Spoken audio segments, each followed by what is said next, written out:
The house looked beautiful that night. Warm lights draped along the porch, the scent of baked ham and rosemary potatoes drifting from the kitchen, soft jazz humming from hidden speakers. It was Mom's 70th birthday, and every corner of the family estate in suburban Nashville felt like it was trying too hard to hide something ugly under a velvet curtain. I stood in the foyer holding a photo I'd framed myself, a black and white shot of her and Dad when they were barely 30, laughing in front of the old Ford pickup. I thought it might mean something to her. Thoughtful, personal, different from the wine bottles or spa vouchers she usually got. My brother Gary was already working the room, flashing his perfect teeth, making our uncle howl with some recycled business joke.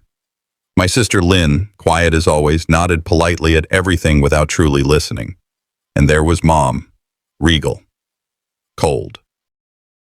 Watching it all like a queen at her court, a glass of Pinot in her hand and that familiar calculating smile. I took a deep breath and walked toward her. Dinner started with the usual small talk and fake laughs. Gary talked about his recent real estate deal. Mom nodded like he'd just cured cancer.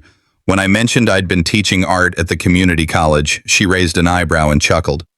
"So you're still playing with crayons," she said loud enough for everyone to hear. The table erupted in polite laughter. I swallowed the heat rising in my chest.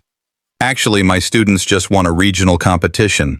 One of them might get a scholarship to NYU. Mom took a sip of her wine. How nice. It must be fulfilling, in its own little way. I should have let it go. I really should have, but I didn't. "I brought something for you," I said, handing her the framed photo. "Thought you'd like this memory." She looked at it for a second. Then something changed. Her smile disappeared. Slowly, she stood. Her hand moved faster than I could react. The slap cracked through the room like thunder. For a second, no one moved. My cheek burned. My ears rang. I couldn't look at her. Couldn't look at anyone. My eyes stayed fixed on the plate in front of me. The mashed potatoes, the untouched green beans, the chicken leg I hadn't touched. "You have no right," she said, voice sharp and venomous. "That picture brings up things you don't understand." I didn't say a word. I just sat there. And in that silence, with everyone frozen around me, she picked up her wine glass again and smiled. "I've updated the will," she said casually. "Everyone should know. He gets nothing, not a penny." There were gasps. One of the aunts dropped her fork. Gary gave a little smirk.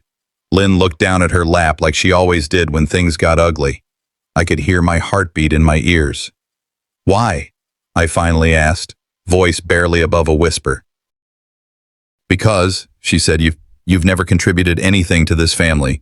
You've been a passenger your whole life." That hurt more than the slap, more than anything.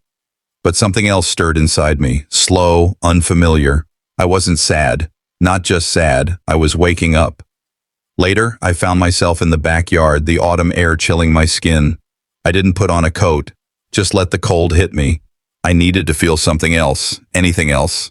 I thought about every Thanksgiving where I got the leftovers, every Christmas where my gifts were lost in the mail, every report card ignored, every art show she never attended. I remembered a quote I'd once read somewhere. Maybe it was a book, maybe it was a movie. "The loudest pain is the one suffered in silence." That was me. That was all I'd ever known. I didn't hear her walk up behind me. It was my cousin Michelle, Mom's niece. She was one of the few who had always treated me like I mattered. "That was brutal," she said, her voice low. And I nodded. "She's been cruel before, but not like this." Michelle hesitated. "You ever wonder if maybe there's more to this? Like, maybe it's not just about the money?" I turned to her. "What do you mean?" She looked around, leaned in. "I don't think she's mad about that photo. I think she's scared of what it might lead to." That stuck with me. Even as she went back inside and I stayed out there alone with my thoughts, those words kept echoing. Maybe this wasn't about inheritance. Maybe it was about identity. Later that night, back in my apartment, I was lying on the couch, staring at the ceiling when my phone buzzed. One new email. From Whitmore Klein, LLP. Subject, urgent, DNA birth records discovery. My stomach dropped. I didn't open it right away. Just stared at the screen, wondering what could possibly be worse than tonight. I thought the slap was the lowest point. I didn't know the real earthquake was just starting. I was still sitting in the dark, the cold from outside clinging to my skin, when I finally tapped on the email.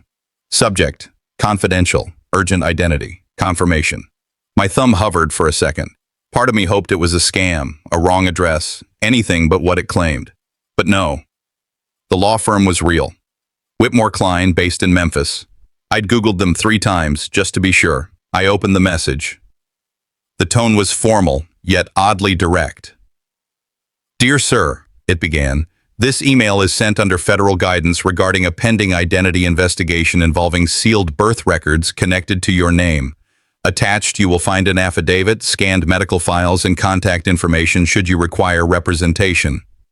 What? Identity investigation. It didn't make sense. Why would anyone question who I was? I knew my name, my life, my history.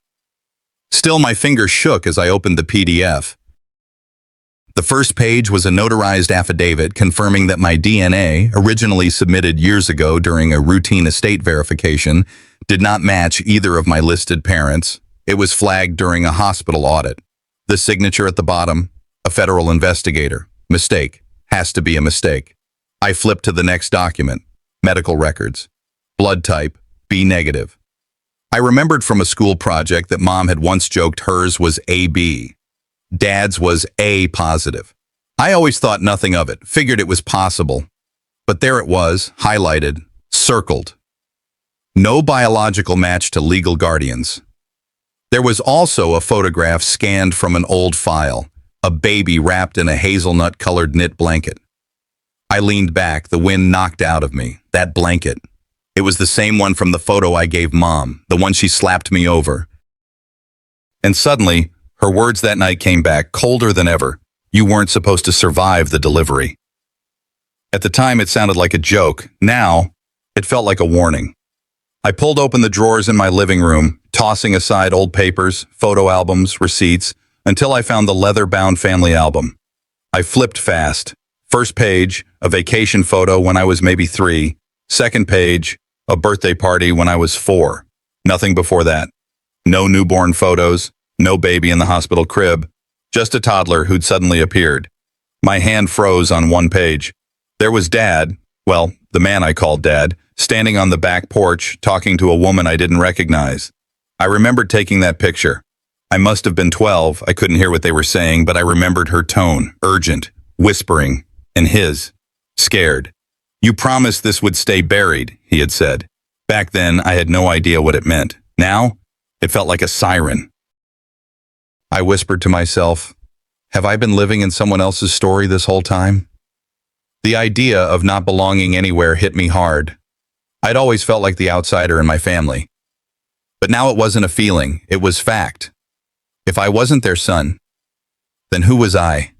I didn't sleep. Couldn't. At dawn, without changing clothes or brushing my teeth, I drove across the state to Memphis. The receptionist at Whitmore Klein looked up the second I stepped in. "You're him, right?" I nodded. She called someone, and within minutes, a young man in a navy blazer stepped out. "Mr. Whitman?" He didn't wait for an answer, just handed me a thick envelope. "We've been expecting you," he said softly. "I'm sorry. This changes everything." Back in my car, I tore it open. Inside was a letter stamped with the FBI seal. It confirmed that I had been one of 4 infants abducted from a hospital in Tennessee in 1987. My fingerprints, DNA, even a small scar on my wrist, it all matched their missing persons file. My birth name wasn't Adam Whitman. It was Charlotte Grace Caldwell. The world tilted.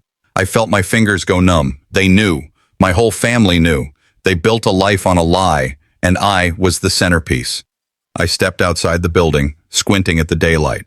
Cars passed, people moved, and I stood there, not knowing who the hell I was anymore. My phone buzzed. It was Gary. I hesitated.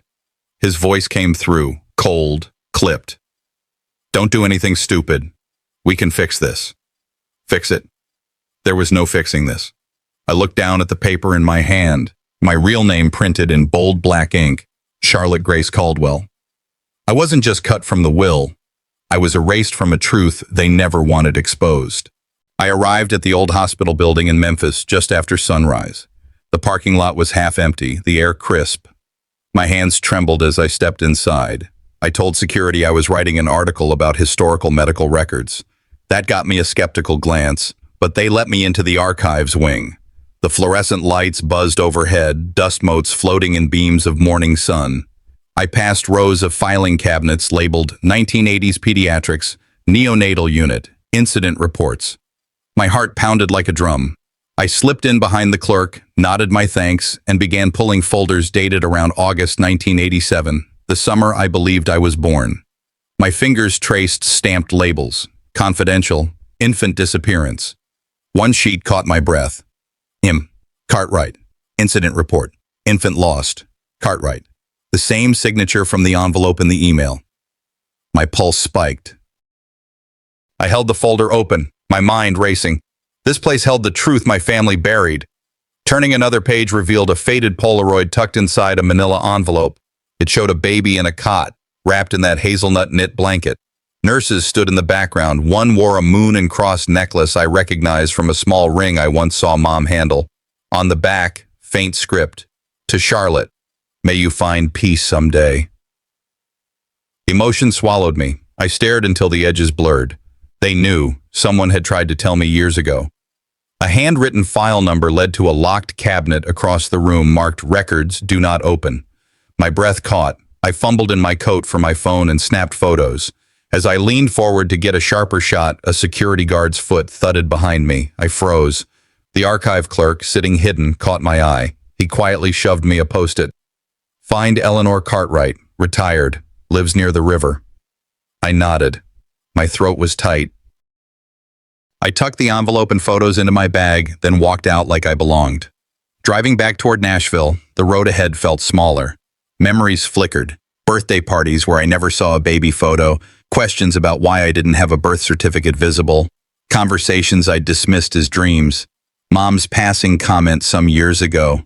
We lost so much that night, now echoed with a new meaning. I gripped the wheel so hard my knuckles turned white. Rage and sorrow twisted inside me. They made me feel like I was crazy for doubting. But I was never crazy. Truth doesn't just set you free. It destroys the lie you built your life on. That night, my phone lit up with a new email. From Eleanor C. Subject: I've been waiting for you. Body: meet me tomorrow. I have the answers your mother never gave you. I stared at the screen. The shadows I chased were now chasing me. The drive back to the Marlowe estate was quiet, but my mind was anything but. After what I saw at the hospital archive, I needed answers. I told myself this was just to deliver a letter, something neat, formal, clean, but stepping onto that property again, it didn't feel like home. The gates opened without question. Same gravel crunching beneath the tires, same trimmed hedges. But as I walked through the front door, something shifted. Not in the structure, no, that was intact, but in the air, the arrangement, the message. Gone were the pictures of me in Little League, my graduation from Tulane. Replaced by framed press clippings of Vespera with city council members, ribbon cuttings, and a brand new portrait of her above the mantel in a crimson blazer, arms folded like she ran the whole world. I walked slowly, pausing at the closed doors of the family archive. I hadn't been in there in years. The brass knob was cold, locked, and silent. Just like the people who kept secrets inside, I stood still listening. I couldn't shake the thought. Everything I believed to be mine is slipping further away. That night, after most of the staff had retreated to the back quarters, I slipped down the side hall, past the glass cabinets, and turned the knob with a small key I still had from a renovation project years ago. The archive door creaked open just enough to let me slide inside. Dust floated in the shafts of light from a narrow stained glass window. Shelves lined the walls, labeled in my father's neat handwriting: Historic Preservation, Urban Renewal, Family Legacies. I went straight to the drawer marked East Wing Restoration. That was mine, my design. I spent months sketching, measuring, leading that project after Dad passed. But what I found made my chest lock up. File after file credited Vespera as the architect of record. There it was, in bold print, on city permits, invoices, press releases. And then, a photo. A black granite plaque mounted on the exterior wall of the East Wing, engraved with Vespera Marlowe, Heritage Patron. No mention of me, nothing. I reached out and touched the photograph. It was cool, like marble, my name, my work, wiped clean like it never existed. They erased me so completely, I said under my breath. The sound of heels. I turned. She was standing in the doorway, perfectly lit by the hall sconces, hair pinned back, arms crossed. "Well," she said with that syrupy drawl, "if it isn't the family martyr." "Didn't expect you to still be up," I said.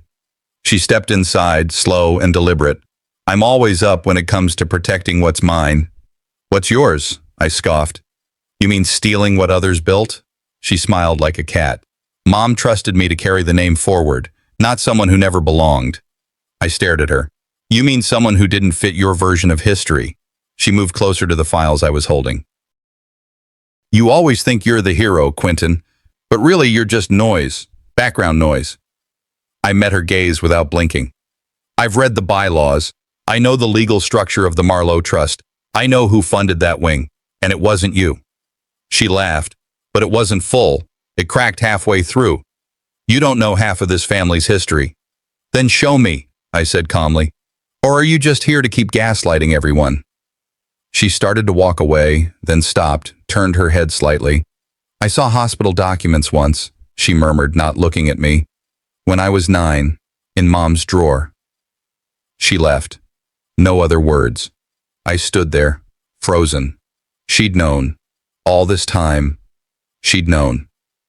Later, as I moved down the hall to leave, Michelle stepped out from the corner near the staircase. She was holding a mug and looked startled. Then, guilty. She walked up, voice low. "She was lying, you know. She didn't just see them once. I saw her with your file. Your baby hospital file in the old playroom." I blinked. "What year?" "We were 11. You were outside with Dad." I didn't respond, just nodded. Walking through those halls after that was like walking through a wax museum. Stiff, fake, all the praise ceremonies, all the events, always Mom putting Vespera center stage, always finding a reason to keep me in the background. I passed the old dining room, remembering how she'd once told a local paper I had little interest in family legacy. They may own the name, I thought, but I'll reclaim the truth.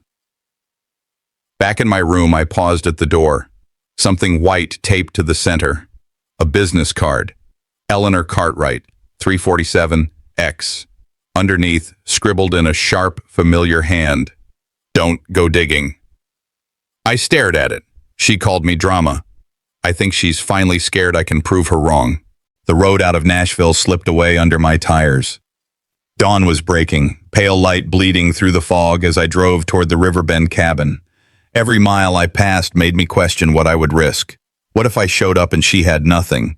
What if this was more lies waiting in the dark? My heart thudded in my chest. At times I felt I was walking backward into a trap. But I kept going, hands locked on the wheel. I needed this. One truth before the next, lie swallowed me whole. When the cabin emerged from the mist, it looked like memory. Small, weathered, humble. The wood was gray, windows dark. A dog barked somewhere behind the structure and then fell silent. I exited the car slow, the air cold and damp. The door opened before I knocked. Eleanor stood there, framed by the threshold, frail yet unyielding, her eyes locked on mine. "You're even more like her than I thought," she said, voice quiet but direct. Inside the cabin, the smell of old books and tea, musty, comforting. Faded medical journals lay on the table. On the walls, yellowed photos. One in particular caught me. A baby wrapped in that same hazelnut blanket. The atmosphere felt delicate, like speaking too loud might shatter it. She motioned me to the kitchen table. I sat, hands flat on the surface. She poured tea without hesitation, her fingers steady. "I was working neonatal that night," she began. Power flickered. There was confusion, charts misplaced, enough time for a switch. Her eyes held mine. 2 days later, a woman came, screaming that her baby had vanished. They called her unstable.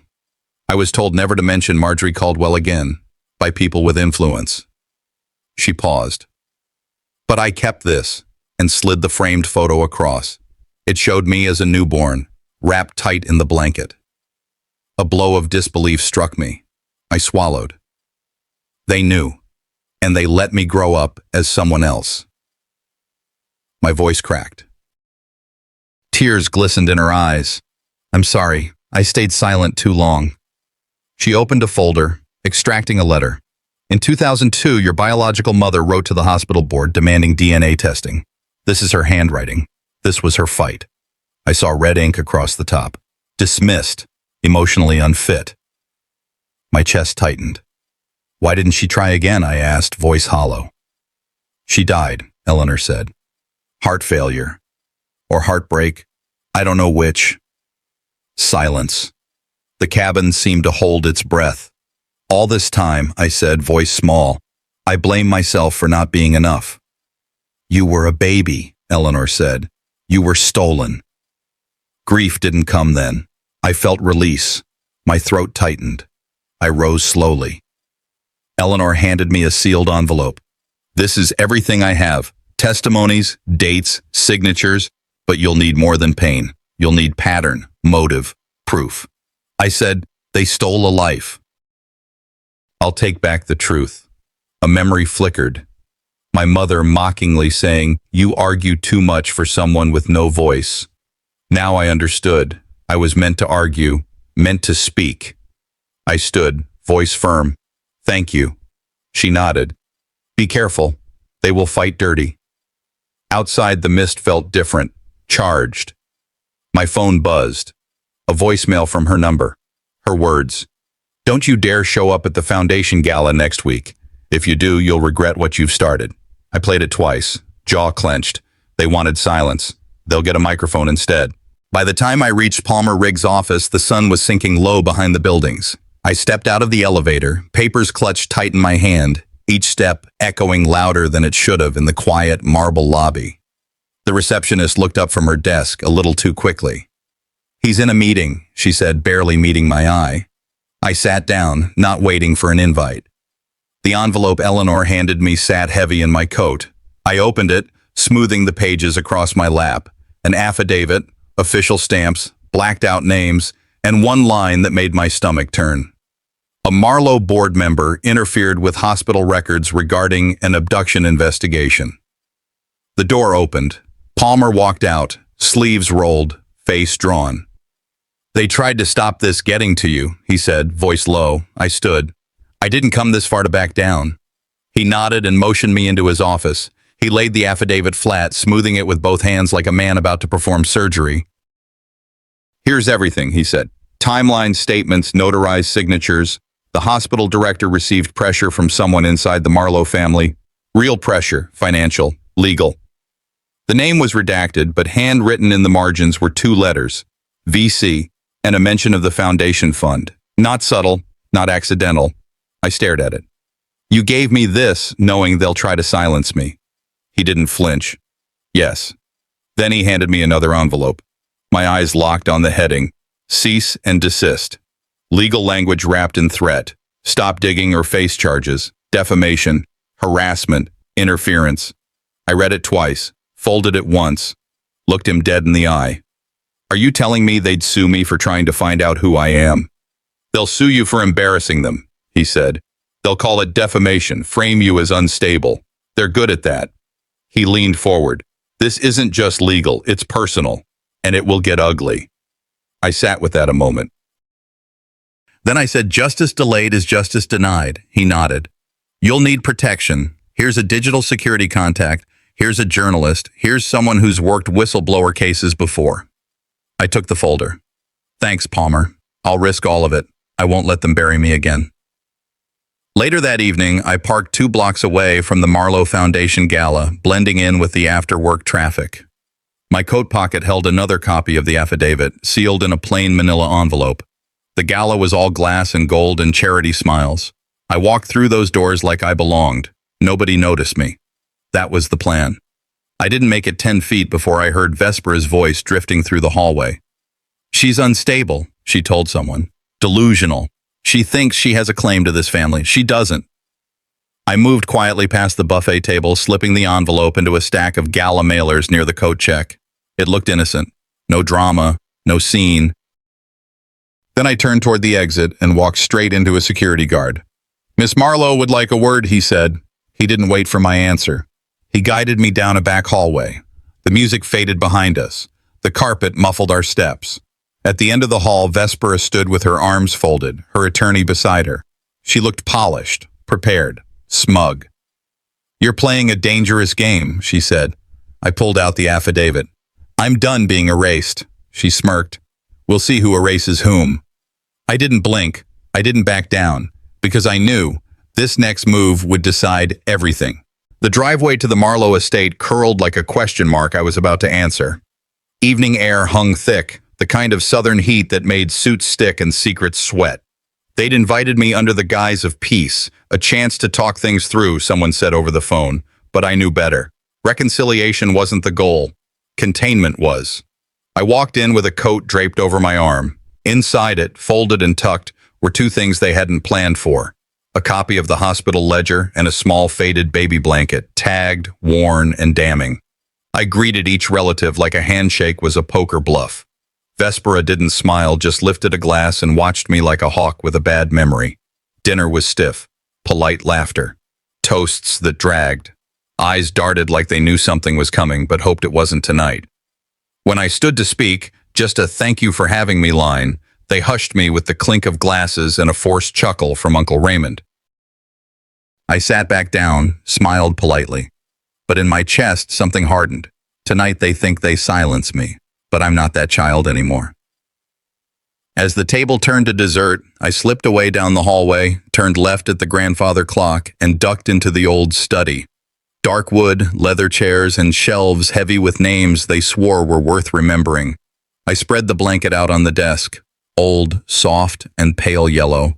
The hospital tag still intact. A serial number I'd traced back to Nashville Memorial.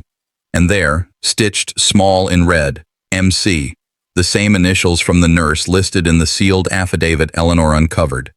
The connection was no longer a question. I opened the family ledgers.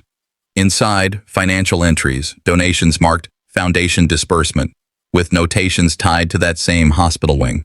One entry marked VC, Special Allocation.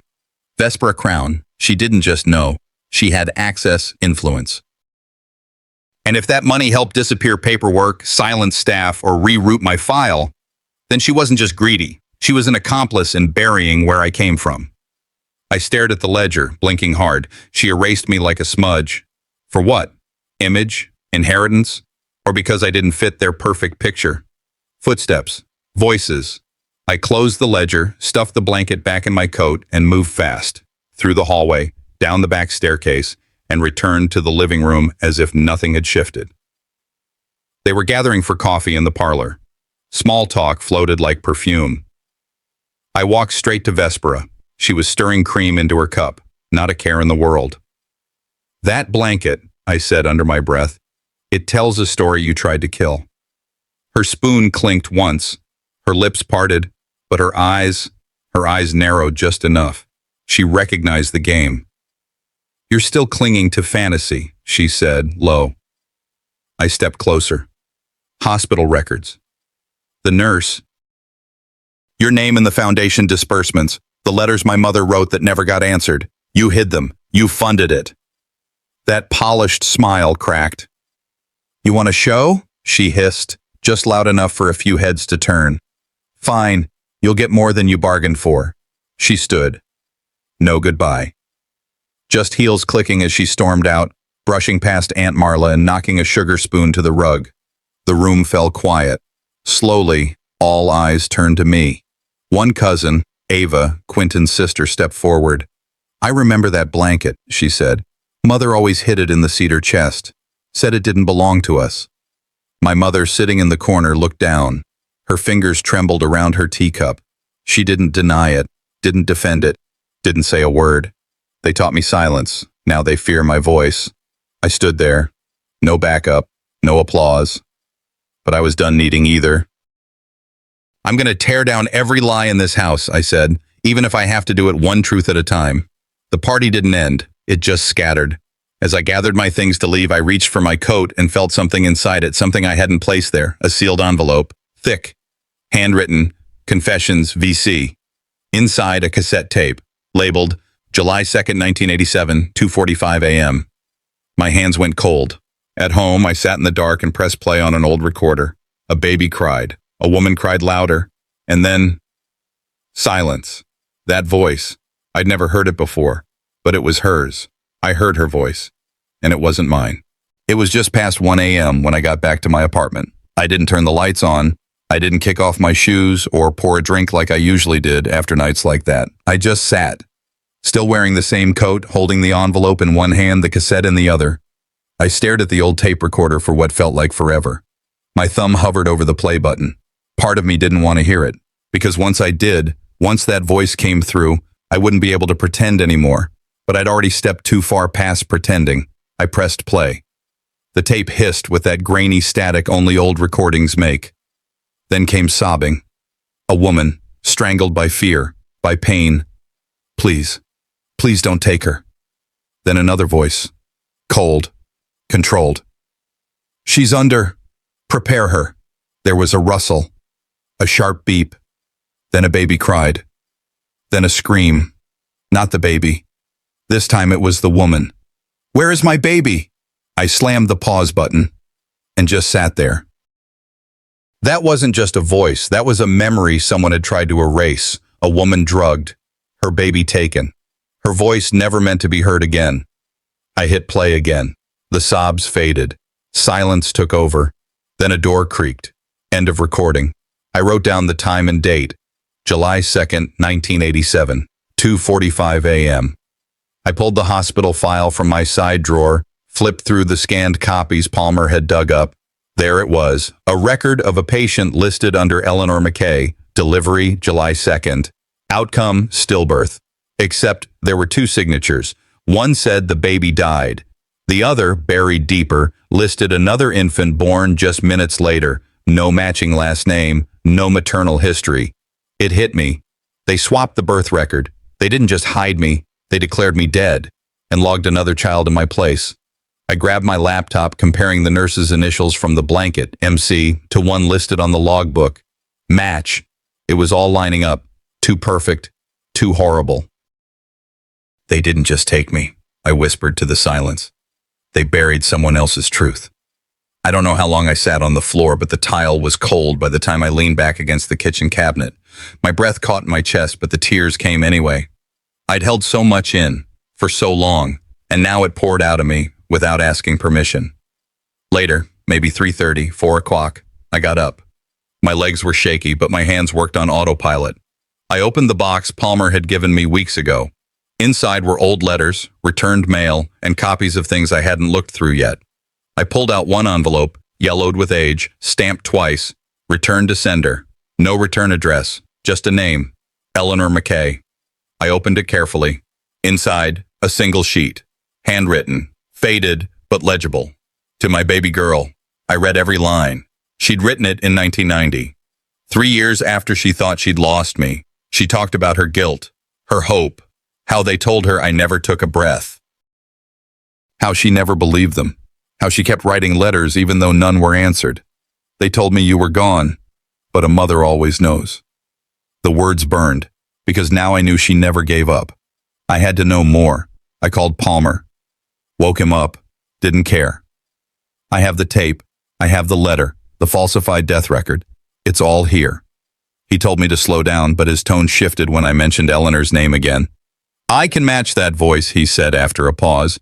She did a news segment back in 91. I've seen it. We can verify it. I'll find the footage. He also mentioned something I didn't expect. There was a DNA match, filed in a sealed record back in 2000, but it was locked under a court order. So it's in the system? Yes, and it confirms it. My stomach turned. You're not a Marlowe, Palmer said quietly. You never were. That night, I couldn't stay home. I had to move. Had to see something. Anything. Real. I drove to the address listed in Eleanor's old file. The house looked abandoned. Paint peeling, mailbox open, porch light gone. But as I stepped out, a voice called from next door. You looking for Eleanor? An older woman asked. I nodded. She ain't lived here in years, but you look just like her, you know. She never stopped hoping you'd find her. I couldn't speak. As I turned back toward the car, I caught movement. Across the street, a figure, a woman, watching. She didn't speak, she didn't move. But she'd been there, and somehow I knew. She'd been watching me long before I ever found her. The hospice room was quiet, the kind of quiet that hums beneath fluorescent light and holds the weight of final things. When I walked in, the nurse at the front desk looked up, glanced at the photo tacked to her monitor, and gave a small smile. "She's been waiting for you," she said. "Every day, she asked if today was the day." I nodded, didn't say a word. I pushed open the door to Eleanor's room. She was sitting up, pale, thinner than I expected, but her eyes were fierce, familiar in a way I couldn't explain. "My baby girl," she whispered the moment she saw me.